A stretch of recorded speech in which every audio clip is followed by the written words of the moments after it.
Hello, everyone, and welcome to this week's episode. Like I told you guys last week, we have David Williams on the podcast today. He is a Colorado realtor, and he is going to be talking to us about his journey growing his page. He started, it seemed like about January of 21 on officially starting to market all of his real estate stuff. So he's going to be chiming in today with his journey through all of that. He also made a ton of, and still is making a ton of Instagram reels.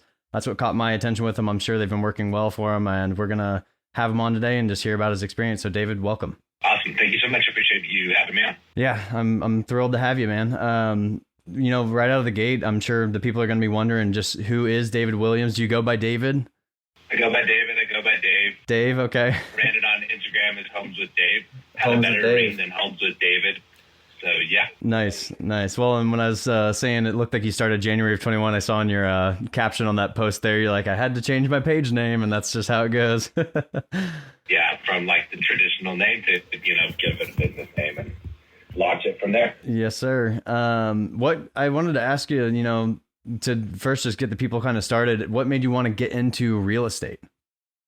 Yeah, so I actually went to undergrad at Northern Arizona University and then went on to get a doctorate in physical therapy from Duke University and did physical therapy for about 10 years and just kind of came into this point where I loved being a physical therapist, but kind of ran out of, there was a ceiling on what I could do there. And so I loved practicing with patients, but a lot of the other things gave me headaches.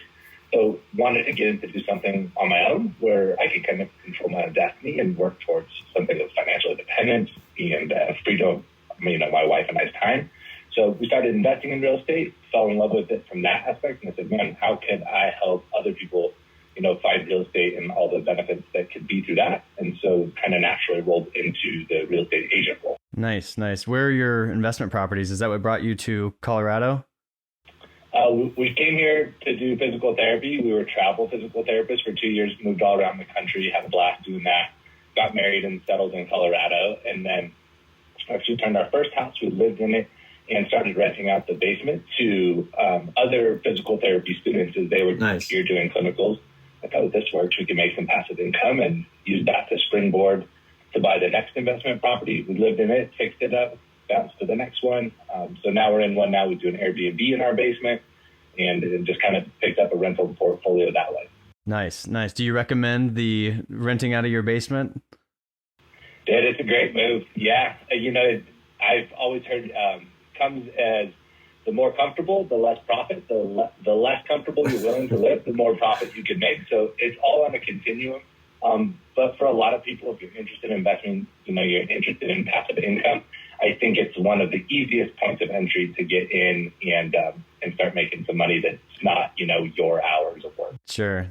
How long was the transition from you graduating from PT to getting your real estate license? Just about 10 years. 10 years. Okay. And then, So like when you were ready, you just pulled the trigger, got the license and. Yeah, I did both. I did full-time physical therapy and full-time real estate agent in all of 2021. Got to the end of that and just kind of reflected on things. And my wife and I sit down and do annual kind of goal planning. And it was just not sustainable to continue to do both. And the opportunity, 2021 was such a great year in real estate for me that if I didn't go full-time into it, I knew that I would lose an opportunity cost. And so just went ahead and stopped doing PT at that time and went full-time into real estate agency. Nice. Love that. Sometimes God's knocking on your door. You got to change it up. Yeah, man, the only constant in life is change. So we try to embrace it and move forward. And so does your wife do real estate with you now? So she's very involved in the real estate as far as the investment side of things. Like she's my business partner on all of that, life partner, business partner. We're on the same page and we have a great partnership to grow together. One of us wants to be conservative. The other one wants to challenge. And we just kind of go back and forth and it's just this great partnership. So she does that and then she can help with some organization and stuff on the back end of my real estate agency business. But she still works full time. She's a physical therapist as well. Nice. That's awesome. And so I was looking through your Instagram and I saw you read tons of books from what it seems like. Would you say any of those were kind of instigators for you to start into real estate? I saw like Rich Dad Poor Dad and a couple of really good classic ones on there that I love. Yeah, man, of course. Yeah, the Rich Dad Poor Dad is like the classic go-getter. Like, I could make money a different way. What do I need to do that? So that was definitely like the instigator of things. The E-Myth, just from a business building standpoint, E-Myth Revisited. I really love like the Go-Giver and just the concept that business is all about giving other people value. And by giving other people value, you can grow a beautiful business from that. Yeah. Some of my favorites. Yeah. I like that book too. And it kind of gives you the idea of, sales becomes very easy when you feel like you're actually giving them something, and selling becomes really easy when you know that you're providing a value and that the trade-off is there. Yeah. And it just spoke to me coming from the physical therapy background of trying to give value to patients. And it's like, well, now I'm in sales. It's like, no, I'm just in the business of providing value to people. And if I can continue to help people and that builds me a business simultaneously, then like that's just a great way to go about it. Yeah. I love that. And so, those, I saw like probably 15 or 20 books on there. How many books do you read a year, do you think? Yeah, I set the goal for myself of a book a month. And then that usually, I usually consume most books on audio as far as learning, because I'm in the car a lot driving around. And then sometimes that, goes between if I'm listening to podcasts for a little bit and I get to that, or go back to books, but try to aim for about like one educational or business related book a month. Sure. Nice. Do you have any books you would recommend for someone aspiring to be a realtor maybe? Oh yeah, you got to start with the one thing I think is just a great book for a lot of people, because it just helps you to set that end goal, know what that perfect day is going to look like, and you have something that you're aiming to. So you're not bouncing around trying to figure out different paths to get there, but you're always kind of focused on that one goal. And then what's that one thing you got to do today that gets you closer to that goal? That helps me when there's 100 things I could do for my business that would be beneficial. And it's like, how do I narrow down to the most effective things to do, and always aiming for that big, like super scary, attainable, like dream life goal. Well, and that's actually a great segue, right? I mean, it keeps you on the straight and narrow, and I was going to say, like, it's a good segue into what I was going to ask about next, which is the social media starting out and the struggles that come along with it. I'm sure at some point in time or another, it got a little bit discouraging, because we've all kind of been there where you're starting to try to grow a page. You're not getting it's like you really got to go through the thick of it to reach the other side. And so having that goal set as a reminder to keep pushing along, I'm sure helps out a lot. Yeah, absolutely. When I first started, I was like, okay, I know I need to put some stuff on here, because it's just from your sphere of influence, just the people that it's just such a great way to get in front of people. And so when I was making this transition from being a physical therapist to being a real estate agent, I thought, what are people going to think about that? And so it's like, okay, a great way to portray what I'm doing and why I'm doing it would be through social media. It can go through video, can go through, just can kind of tell a story in a much easier way. So started with that, and then just kind of in and out of it, not consistent with it, really didn't see much growth. And then probably since the beginning of this year, when I've gone full time, real estate is like, okay, I see value in this. There's no, this is time to start to lean into this. And that's when it's like, okay, getting comfortable, getting in front of the camera and making the videos. Yeah, and I have a lot of, real estate agents we work with at whatever capacity it may be. And when we go down the conversation of like self-branding, a lot of them really are scared to kind of get in front of the camera. Did you face any of those? I saw your one joking post where you're like, I made 19 videos and I had to delete them all. But like, did you ever face that kind of like stage fright? Like, what are people going to think about me kind of thing? And how'd you get over it if you did? Yeah, absolutely. Like you just like, oh, didn't think I sounded like that. What was I doing with my face there? That's not, I fumbled through some words, and at the end, just knowing that it's important and what to do. And it's like, okay, did I provide some value in that video? Great. Is it perfect? Of course not. Put it out there. Yeah. And just set goals to consistently do that. So, actually over time, it has significantly gotten easier. My comfort in front of the camera has definitely gotten easier. Making videos is still, a challenge for me, and I still go through that. Like, oh, that was too long, or that was too short, or I didn't get all I needed to get out there. But the comfort of being in front of the camera, like, start creating it, and it's cool. You just see people that, like, either or you kind of knew, and they're like, oh, I see you on Instagram. Like, think you're bring value to your videos. Your videos are cool. Oh, wow. Yeah. Are you kidding? You saw me? I'm like, no. Yeah. I go great. That's cool. Have you seen any bit of like a impact on your local market for that kind of stuff? I mean, I know you just kind of said someone has seen you on there, but have you had anyone like, the golden moment where you get a DM and it's like, hey, I would love to, or like just some effect of like someone reaching out for advice or home ownership purchasing and that kind of stuff?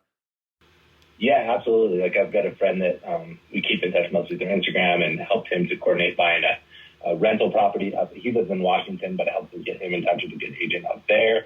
All the time, even just from the sphere, like it's just a great way like to stay in touch with someone, and then they see what I'm doing, and it's like, oh, hey, actually, we were looking to buy, so let's set up a meeting. Nice. Yeah, absolutely. I love that. So looking to grow that to that next level where it's people I don't know, to bring them in. And one, like just by being on video, they feel like they know you so much better than a web page or just like a couple of photos. And so you really want to create that personality and make them feel comfortable before we even meet. And I would guess that real estate's one of those few markets where the credibility and someone trusting you is pinnacle to the sale, right?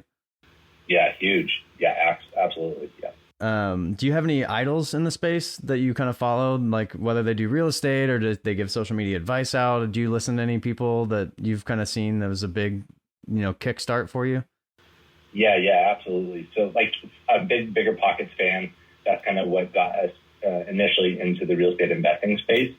So, Brandon Turner, follow his page, and David Green. As far as like specifically kind of to the agency side, like Jason Pantana has been great to follow. For one, they just encourage you to get in front of the camera. They're giving you the fact that, hey, 85% of people would like to see a video of their agent. Oh, well, I better make a video. And also just great content ideas. Coffees and Contracts is another one that I follow just for without digging deep into analytics, trying to get someone that can help to provide me a bit of guidance on this is kind of what, not only do people want to see, but also what is the algorithm wants. Yeah. I heard from Grant Cardone on one of his videos one time that he's not trying to be loved by everybody. He just wants to be known by everybody. And so I think that kind of speaks into the, just putting your face out there, and no matter what people think, it's about that brand awareness. Yeah, absolutely. And that was a big fear of mine at first, because I was like, I've had this career of being a physical therapist, and it kind of becomes your identity. It's a little bit more than being a career. So like, oh, now I'm changing to be a real estate. I'm in sales. And like, I was a little bit concerned about what that perception was going to be. And that was a block for a little bit, but just make videos, put yourself out there, and all of a sudden that perception shifts. And it's always way worse in your head than what people actually think. I would agree. Yeah. Did you have any friends and family like kind of give you a little, I'm sure like the people that I asked this question because I'm sure people are hesitant to start and they know they need to, but they're scared about what everyone thinks. And normally it's their immediate circle. Did you catch any flack back? And if you did, how did you kind of deal with that? Yeah, definitely some. And mostly just like, oh, really? Like, I thought it was great. And they just didn't see why I would want to make a change. And so kind of when I was talking like where my passions were, I'm like, man, I would really love to help people, but I would love to do it in a capacity a little bit more tangible, and also gives me the path to be in control of my own destiny. And like once you kind of explain it to people like that, they totally, they understand. Yeah, I had a kind of a 2 or 3 month period where everyone on my friends list was just like, all right, you're not going to stop, are you? Okay, we get it. Yeah. Oh, you're that guy now. Okay. Yeah, they're like, cool, you're the cringy guy on camera. So do you like Ryan Serhant by any chance? Oh yeah, for sure. Absolutely. I was curious if you had drawn any inspiration from him, and particularly for long form content. I know that the majority of what's on your page is kind of short form. Have you ever considered going down the long form content path? Yeah, absolutely. That's kind of a big goal that I'd like to kind of push into this year. Like, okay, I'm doing things consistently on Instagram. I've kind of figured out, okay, this is the kind of reels that get engagement. This is kind of the timing to post. It's like, that takes a lot of time. How do I go ahead and grow that, one, to other platforms, TikTok, and then how do I get that into YouTube? Like, I think long form would be a great place for it. I think I could provide some good educational longer form things. It's on the list of ways to grow. Sure. And that's a good segue too. What not even just advice for others would you have, but what kind of plans, in a perfect world, what are all of the ways that you're participating on social media platforms, TikTok, Twitter, all these other, like, do you use all the platforms? Do you plan to use them all? And what's kind of your dream with all of that? Yeah. So dream would be like, one, just continue to grow the Instagram page. I've seen good growth, but I know it could grow a lot more. So continuing that there. TikTok is one I definitely need to get into. I've got a profile. I've put 2 videos on there and spent no further time. I know that there is some value there that I'm missing out on. And then also to grow YouTube page, and then having the way that I can distribute videos to all of them in a more seamless pattern, and then draw them all back to, to my website, to my profile, and kind of create that seamless transition, back to my business to help kind of drive in leads in that way. Yeah. Yeah. And how do you normally go about your calls to action on your posts? Cause I know, so like right now you're doing the, what in the devil does this word mean series, right? So, say someone comments on that or whatever, do you follow up with them with the DM or, maybe follow them back? I mean, I saw you on my For You page on Instagram, the discovery page, right? Or the explore page is what it's called, which is great, but do you chase after anybody, I guess would be my question. Yeah, good question. If I get a comment, I'm absolutely going to comment back. I'm going to follow that person back. But I don't follow everybody back that follows me. In one, I use Instagram as a great way to engage with people that I know in my sphere. And then sometimes it's a lot of businesses or things like that. And then my feed gets cluttered with people I'm not trying to directly communicate with. So, it's something probably I could get some value with, like this person liked it, follow and message with them. But I haven't really kind of done that reverse prospect. Sure. How many followers are you at when you started, really marketing it in January of last year? Do you remember? Probably from like 150, 100. I was going to say, if I had to guess, it was not very much. Yeah, I was going to guess around 200 to 300 because I kind of watched like just even since I've been following you, I think you've already gone up like 100 followers since I reached out to you like a month and a half ago, which is really cool. So I was just curious to see how much of a growth that had been. And do you have like the internal decision already made up, like you're sticking with this, whether like, do you have a timeline, I guess, with how long you're going to run with this before you would quote unquote give up? Or is it like, I'm doing this no matter what? Cause like I hear from a lot of people that are scared to start. And if they do start, they're like, well, I'll try it for a few months, but I would guess that, you're a year and a half in almost, you would believe otherwise that it takes longer than just a few months. Yeah, absolutely. No, I'm committed to it. I just think what a better way. I don't think there's a better media form to spread to people than short form video.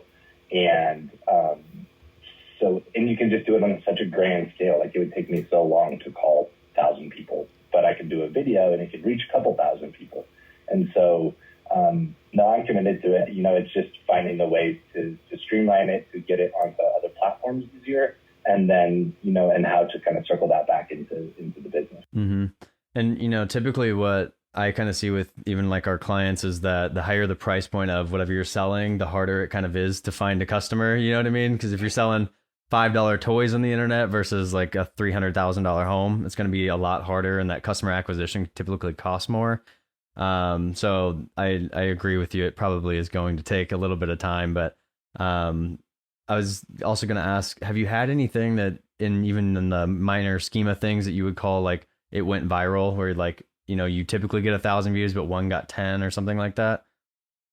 Yeah. I think I had one get like 9,000 views.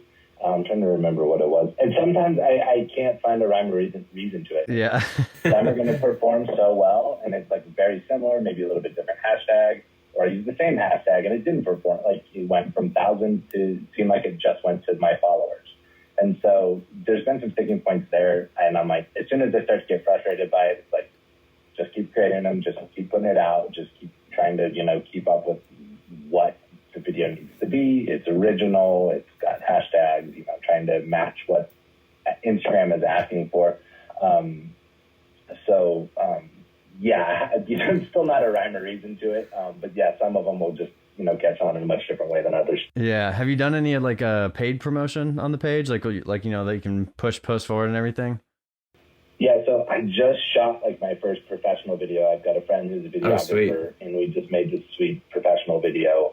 It's 2 minutes, so it doesn't fit into a reel format. But I just got that launched as a paid ad yesterday, actually. Nice. I'll have to check in with you and see how that one's going here in a couple months or something. Yeah, I'm curious what it'll do. And if you totally don't have to, would you care to share with us like how much you put behind it? Because again, I know people are going to be curious, like even while they're walking down the unlit path, how much to even spend on that kind of stuff, and maybe like expectations to come out of it as well. Yeah, happy to share. So, like I said, my guy that I use name's Corey Grasser. He's a friend of mine. He does a great Corey Colorado YouTube page. So he does a lot of like ski resort reviews and then running trail reviews. And so I reached out to him, and so he was so excited about it. You know, this has been kind of a side project. So he's super passionate. So I think it was an afternoon spent. He spent like 12 hours editing it, and it was like $800, I think. Wow. Okay. Probably a little bit of a friend discount, but you know, that's kind of what's that. Yeah. Well, and you know, it's just good because people need to kind of know what they're in for, right? And you know, not that everyone is like this, but you know, some people don't want to spend more than like $100 on some things, and it kind of is one of those, which I'm sure you'd agree, like the payoff is potentially always going to be, you know, there. Like you kind of said, you can get thousands of people to see the stuff. So getting one piece of what's called pillar content is always really good, which I don't know if you subscribe to Gary Vee at all. Oh yeah, absolutely. Yeah. And that's what this is. Like, this is an evergreen video. This is something, you know, includes drones, includes just like sweeping shots and just so much more professional than me sitting in front of the camera and talking to it. And so I think it was well worth the money. And this is something that I can use for years to come. Sure. And so not just on socials, but it's something I can directly send to clients prior to meeting them, to introduce myself, to introduce my approach and style of the business. So I'm super stoked for it. I can't wait to film more like that. Yeah, if you want, if that's hosted online anywhere, I can tag that down in the description of this podcast episode so people can go and watch that and just kind of see what you're talking about. So we can collab a little bit on that after the episodes or after we're done recording here, and we'll get that on there for everybody.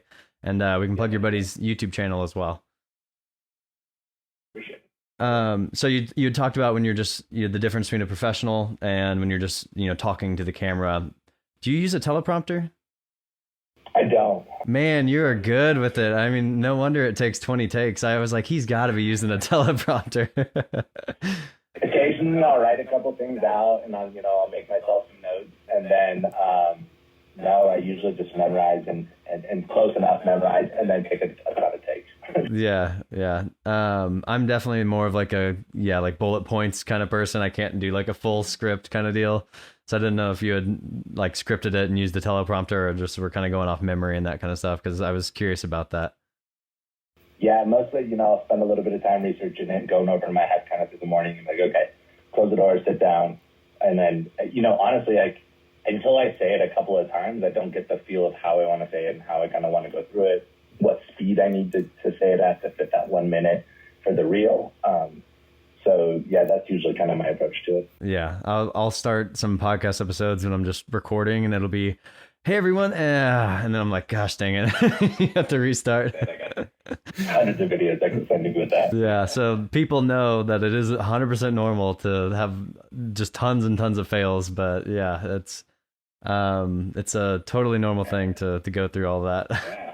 It's hard, and it's hard to do it in a take, and it's never going to be perfect, but it doesn't have to be perfect. Yeah. As long as you're genuine, you're yourself, people can see who you are, and you're providing some sort of value, or, a laugh, whatever it may be. As long as people can see that, they relate. Yeah. You know what the worst is when you have like your wife or somebody like within earshot of you, and they are hearing you mess up and they're laughing at you. Yeah. I'm sure you've experienced that. And she's in the other room and she stays there, and I'm like, I know she's listening. What is she thinking of this? Like, is it good? Is it bad? Yeah. Scares me out. You're like, don't tell me what you think. Just let it happen. Yeah, exactly. That's so funny. Did you, I think I had seen on your Instagram as well, you had won like an award or something with Keller Williams? Yeah, so last year was my first year, and like I said, I was full-time physical therapist, full-time real estate agent. So out of an office of over 300 people, I was the rookie of the year, so highest producing rookie. for the first year in business. And then I also was 5th overall in the state for all of Keller Williams as a rookie agent. So, man, watch out for Dave Williams. It's time to go. It's time to full-time go into this. I can do that, half-time. What can we do if I really lean in? Yeah, I mean, what a great affirmation, right, to what you're doing. Yeah, absolutely. That's awesome. That's awesome. So, and this is supposed to be a short form podcast, but we always break the rules. But I like, one of the last things I wanted to know was, for the person that was you December of 2020, right? Like, they're about to pull the trigger. They're kind of scared to get on Instagram and social media and stuff, act like I am that person. You're directly talking to me. What would you kind of say and like recommend to like, even like a young guy like me? I have friends that are my age, what kind of wanting to start out in the same field, right? Like, what would you say to get them started and ultimately convince them it is worth it to try to self-brand and to go out there and put themselves out there? Yeah, absolutely. I'd say, like, first and foremost, like, it's going to be uncomfortable. It's going to be hard, but like almost anything good in life comes on the other side of that. So on top of that, every business, almost every business is a people business, and it's also social media. And so you got to be social with it. You got to make that connection with people. Best way to make that connection is going to be through them seeing your face, first of all. And then if they can hear you talk, see you're a real person, not just living this glamorous Instagram life where all you're doing is closing sales or, promoting an open house or a listing. Like, they want to know who you are. They don't care as much about your product as often as they care about who you are, at least in the real estate space. So just get out there, be yourself, choose something you want to stick to and try it for a couple months, a month. And if like, okay, that was working or that's not, then switch up the way that you're engaging with your clientele and with the people on your social medias, and, slight tweaks and experiment, but stick with it for sure. Yeah, I love that. And like you kind of said, stick with it for a few months. You'll have to tweak things, whatever. What do you think was one of the biggest tweaks that you had to make to what you were doing, like your first approach? Yeah, I think it was like committing to reels, and not just posts, not just stories. Like, it just gets promoted to a much larger audience.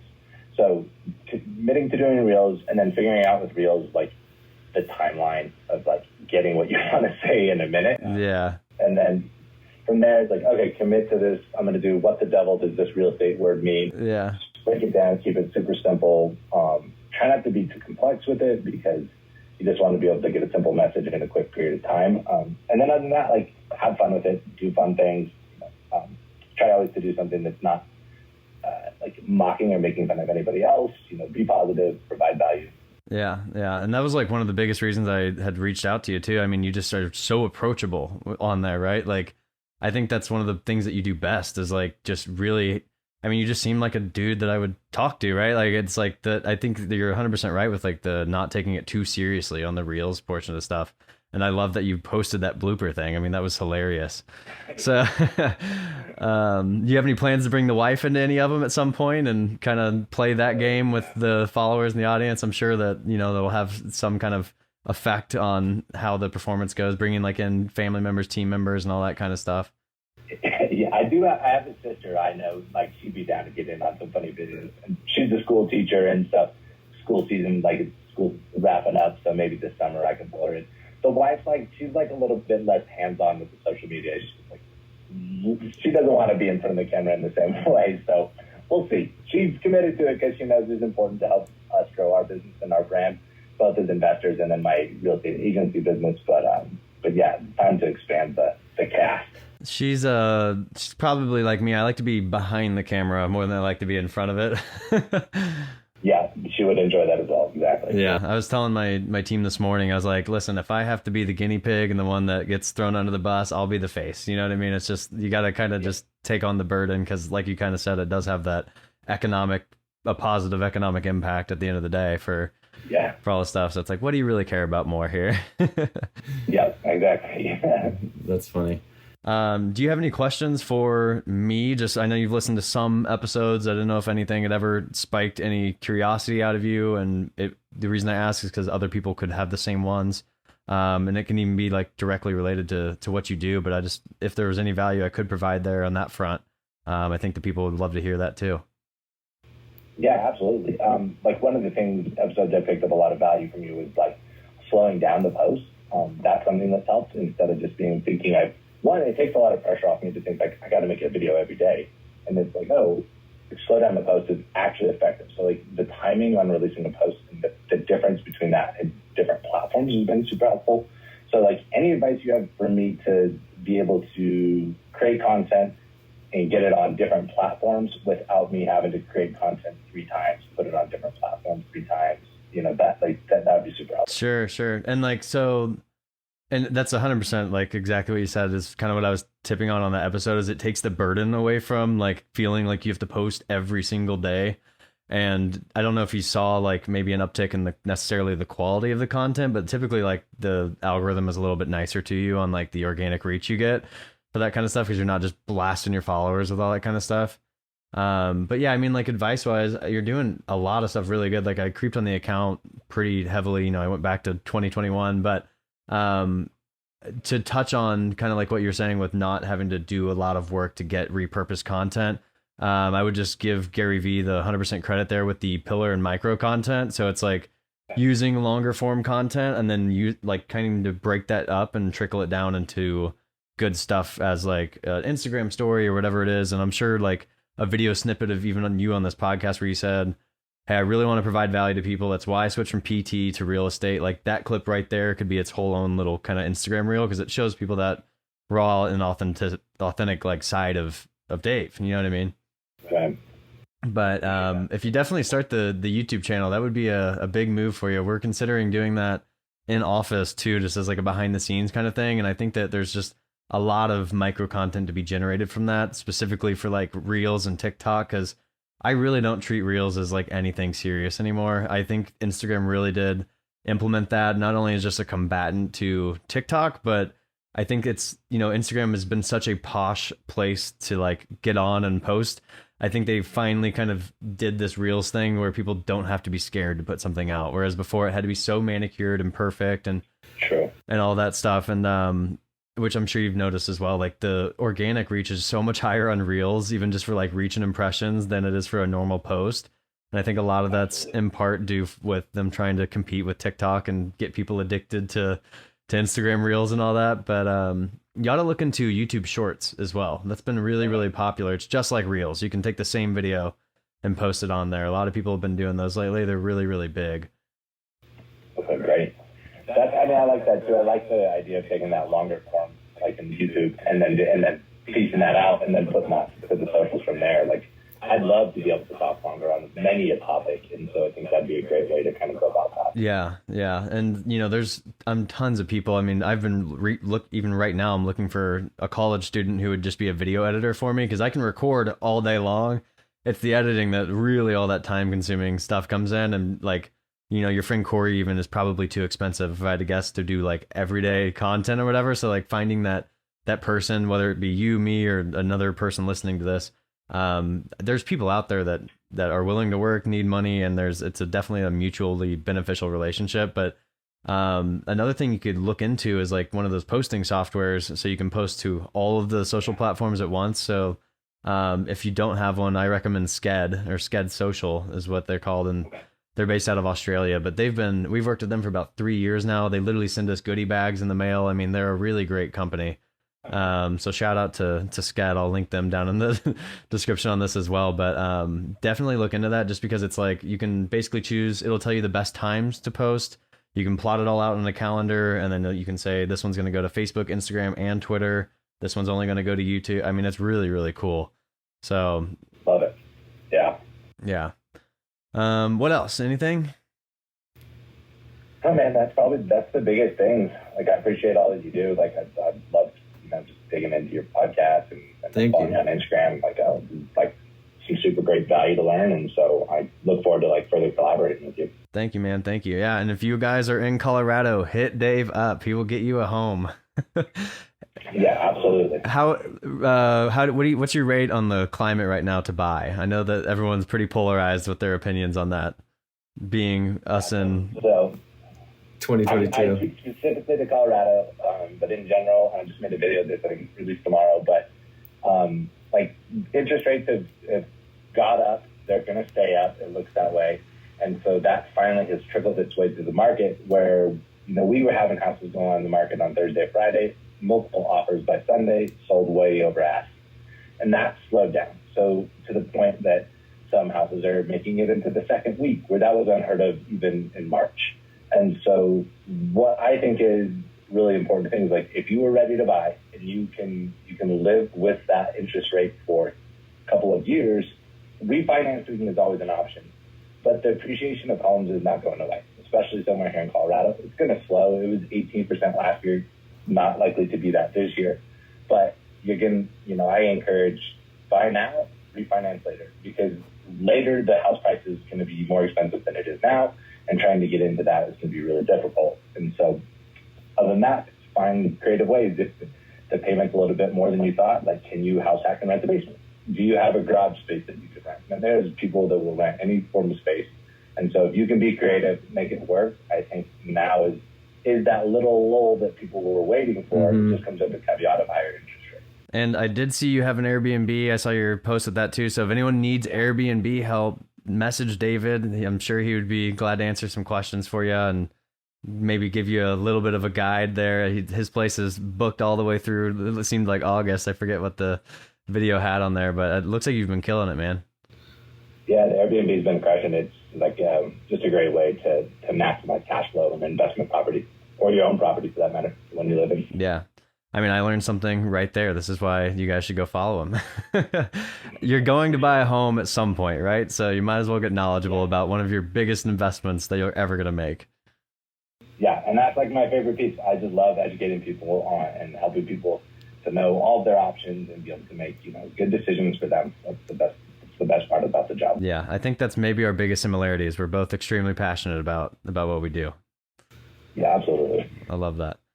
Well, man, I appreciate you coming on the episode with us today. And, if we have any follow-up questions through our page, I'll be sure to plug all of your socials and everything on there. Where, if, people are listening, where do you want them to go and find you if they end this episode and go and search for you? Yeah, probably the best place would be on Instagram at Homes with Dave. You can also email me. It's homeswithdave@kw.com. But Instagram is probably the easiest place to get the most information, as well as all my contact is on there as well. And TikTok. Help him grow his TikTok. Go and find him on there. I got 2 videos. That'll encourage me to lean into TikTok. Yeah, there you go. Hey, we're going to put this on YouTube also. So if you have your channel up and everything, I'll tag you and you guys can go and find him on there as well. Perfect. Sweet. Man, I really appreciate your time. I know it was only 30 or 40 minutes or so, but I love that you came on, and I'm excited to maybe even have you back on. You're only the second guest we've ever had, so maybe in a year or so we'll have you back on and see how everything's going for you. All right, we'll check the follower numbers today, then we'll check. Yeah, there you go. I think you're at like 780 or something, so we're going to hold you to some growth. I want to see at least 2,000. I like the challenge. There you go. There you go. Well, man, you have a blessed day. Thank you so much, and that is the end. Awesome. Thank you, Rick. Hey, yeah, thanks.